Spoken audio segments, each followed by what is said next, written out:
4 days after a mass shooting in Virginia Beach claims 12 lives. It is wrong that we now view these mass shootings as the normal. Governor Ralph Northam calls state lawmakers back to Richmond to take up measures Democrats say stop gun violence. I will be asking for votes and laws, not thoughts and prayers.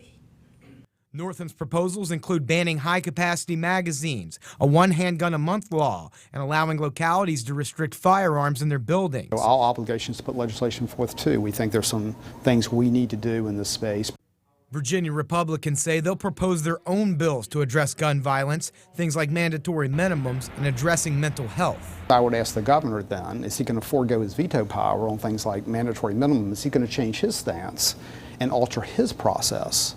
Virginia activists on both sides of the gun debate already digging in. I feel like they're dancing in the blood of dead people to do this, quite frankly. Philip Van Cleve is with the Virginia Citizens Defense League. If you make a false assumption, you can prove anything, and the assumption is it makes us safer. It's hard for the families to have to relive these things, but it's even harder for the families going through it right now. Lori Haas's daughter was shot at Virginia Tech in 2007. It's their job to make laws. It's not their job to say, oh, they might speed, we're not going to have speed limits. It really got to do with mental health, I think. We met Jamila Graham in Carytown. She thinks laws won't help. It's a thin line about ownership and it getting in the wrong hands of the wrong people. Meanwhile, Dan Job says laws may not have prevented the Virginia Beach tragedy, but officials have to try something new. But we can't do nothing.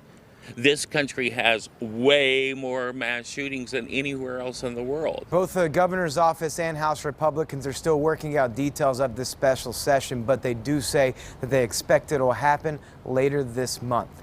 Working for you at the Capitol, Jake Burns, CBS 6 News.